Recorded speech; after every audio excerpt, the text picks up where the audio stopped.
Assalamualaikum warahmatullahi wabarakatuh. Jangan lupa subscribe dan mengambil manfaat dari channel YouTube Angkringan Baca 17. Semoga bisa terus memproduksi konten-konten positif yang bisa memberikan pengaruh positif bagi banyak penonton. Sukses.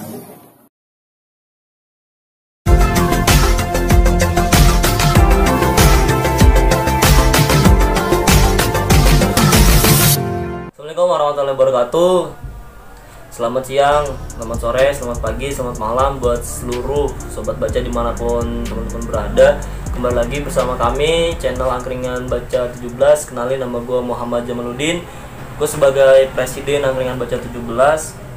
Video kali ini gue akan meneruskan kembali bedah buku yang gue tulis, yaitu Tuhan Ternyata Aku Manusia.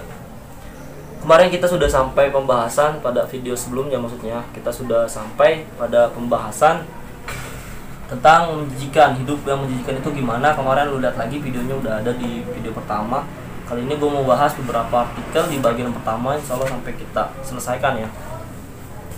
Oke, langsung aja. Video ini di buku ini gue tulis tentang jangan sombong. Maksudnya dalam artikel ini gue tulis bahwa ada tidaknya diri kita di dunia ini, matahari akan selalu terbit di pagi hari dan purnama akan selalu indah memancarkan sinarnya di malam hari. Lalu apakah yang mau kita sombongkan?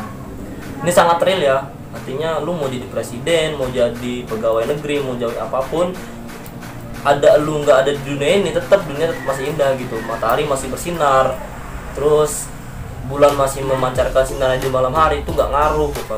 Jadi mau disombongkan apa kayak gitu.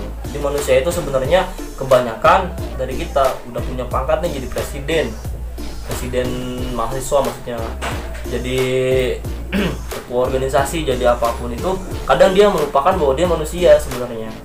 Dia bertingkah sebagai orang paling hebat kayak gitu. Jadi dia kesana kesini dengan pangkatnya, dengan kesombongannya. Padahal kalau lu nggak ada di dunia, matahari tetap bersinar kayak gitu, nggak ngaruh kayak gitu.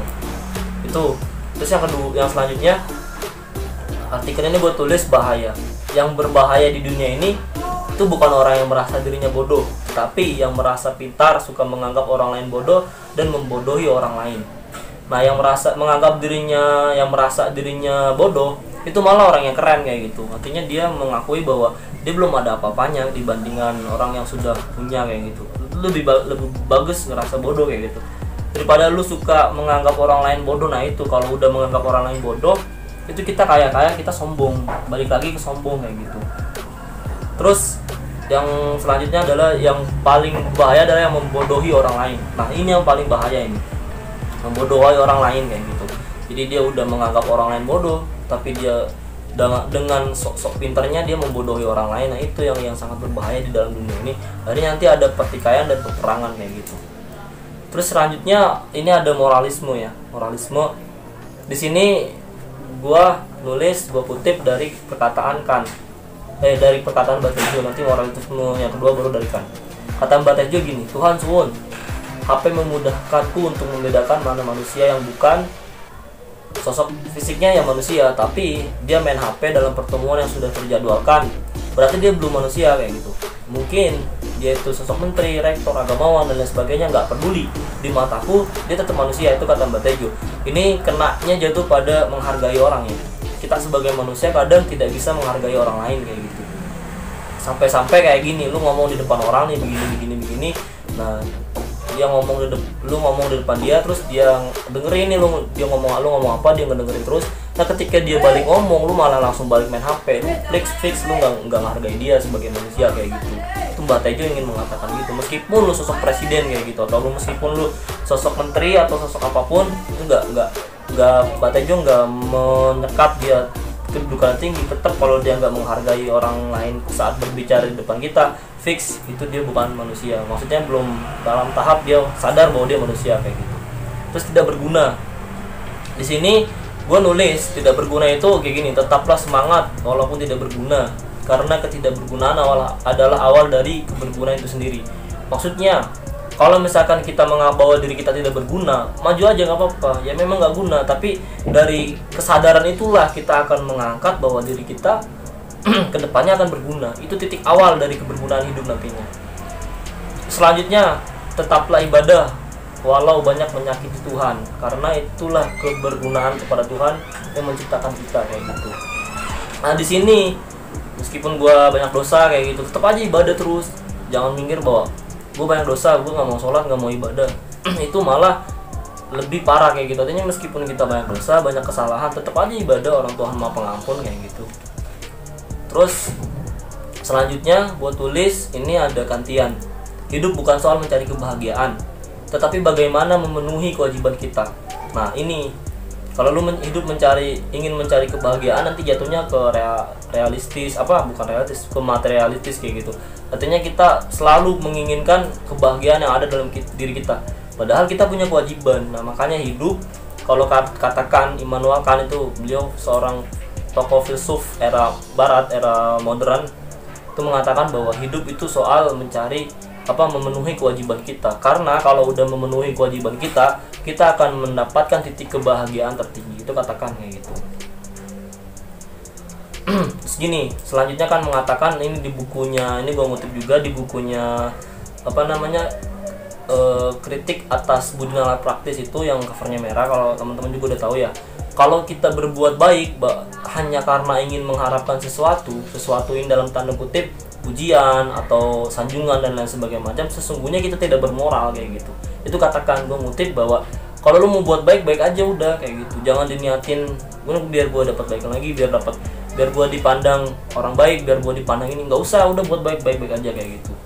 Itu kan dalam agama juga banyak yang atur ya kayak gitu. Ada ayatnya, ada hadisnya dan lain sebagainya macam. Terus selanjutnya gue nulis tertawa. Aku tertawa melihat manusia saat ini. Awalnya diberi amanah, ia mau. Tapi setelahnya ia berdoa kepada Tuhan sambil tertawa meminta keadilan atas bebannya. Padahal gunung aja menolak atas amanah yang disematkan padanya kala itu. Nah ini gue ada satu riwayat pernah gue dapet waktu pas ikutin ke kajian, bahwa manusia itu waktu itu dikasih beban sholat. Jadi waktu zaman Nabi Adam itu juga ada sholat kayak gitu. Manusia, gunung dikasih amanah bahwa sholat nolak, jangan ya. Manusia mau, tetapi pada kenyataannya kita tidak menjalankan itu kayak gitu. Itu kebanyakan kayak gitu. Jadi buku ini mengajarkan bahwa ayo kita sadar bahwa kita manusia, kita nih dulu mau dikasih amanah untuk sholat, kita minta amanah itu, bahkan kita dijadikan khalifah fil ardi, malah kita menyelewengkan amanat itu. Nah ketika kerusakan yang kita buat, kita berdoa bahwa Tuhan tidak adil. Nah itu yang sangat disayangkan. Itulah kenapa gue nulis buku ini kayak gitu. Terus selanjutnya tertawa. Tuhan menciptakan tertawa agar manusia menghapus sedihnya, dan Tuhan menciptakan tangis agar manusia menyedikitkan tertawanya. Ini udah maklum, artinya semua yang kita lakukan, semua yang kita jalani itu ada hubungan timbal balik. Kalau misalkan kita ketawa terus, pasti akan ada nangisnya, karena untuk mengerem biar nggak terlalu banyak ketawa. Kalau misalkan kita nangis terus, juga ada tertawa untuk kita tidak berlarut dalam kesedihan. Itu dalam kehidupan itu maklum, dan manusia pasti mengalami hal-hal seperti itu. Terus yang selanjutnya gue tulis di buku ini di halaman 21, ini udah sampai hampir bab selesai, nggak apa kita selesaikan. Jangan ragu menjadi purnama di malam yang gelap gulita. Meski banyak yang tidak peduli akan kehadirannya, paling enggak tetaplah muncul, karena ada sebagian golongan yang merindukannya. Ini soal proses ya. Jadi dalam hidup itu kadang kita ingin menjadi ini, menjadi itu kadang terhambat dengan kira-kira orang nganggep gue nggak ya kayak gitu. Misalkan lu berproses di dunia organisasi, lu menjadi anggota, lu melakukan tindakan sekecil apapun, kadang nggak pede gitu. Kira-kira gue dianggap nggak ya di organisasi? Maju aja terus, lama-lama juga akan bersinar kayak gitu. Nah ini, terus selanjutnya manusia itu dewasa. Nah tingkat tertinggi dari kedewasaan pada manusia adalah ketika ia sadar bahwa dirinya itu manusia. Itu perlu kita bawa merenung bahwa ya tadi, kalau kita sadar bahwa kita manusia, ada orang ingin berbicara di hadapan kita menghargai dia, soalnya dia manusia, kita manusia. Nah, lu udah bisa gitu, kita udah bisa gitu, bahwa itu satu titik bahwa kita sadar bahwa kita manusia kayak gitu. Terus selanjutnya impian. Kalau impianmu tinggi, maka tidurmu harus pagi. Kalau citamu banyak, maka sujudmu harus rendah. Maksudnya kalau mimpimu tinggi, kita punya masa depan, punya program, punya effort yang harus kita raih, maka tidurnya harus pagi. Maksudnya apa? Malamnya melek kayak gitu. Kejar mimpi, buat program, merenung itu pada malam ini beda-beda ya. Artinya tidurmu harus pagi itu kan, pagi itu bukan waktunya tidur, artinya sedikitkan tidurmu kayak gitu. Nah kalau cita-citamu banyak, maka sujudmu harus rendah. Serendah apa sih sujud itu?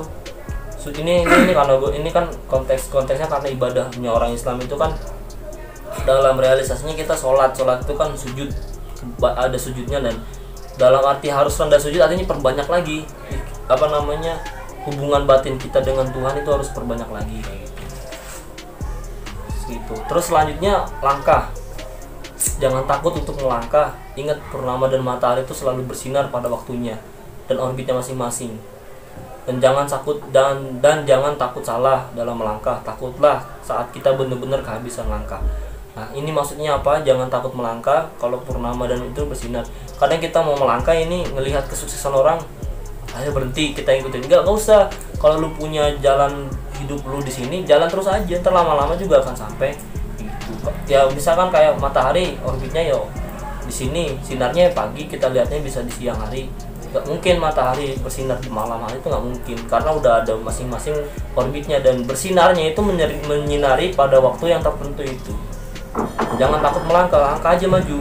Takutlah kalau benar-benar kehabisan langkah, artinya lu menyerah kayak gitu. Kalau lu menyerah, sudah habislah langkah lu kayak gitu. Selanjutnya ada berada.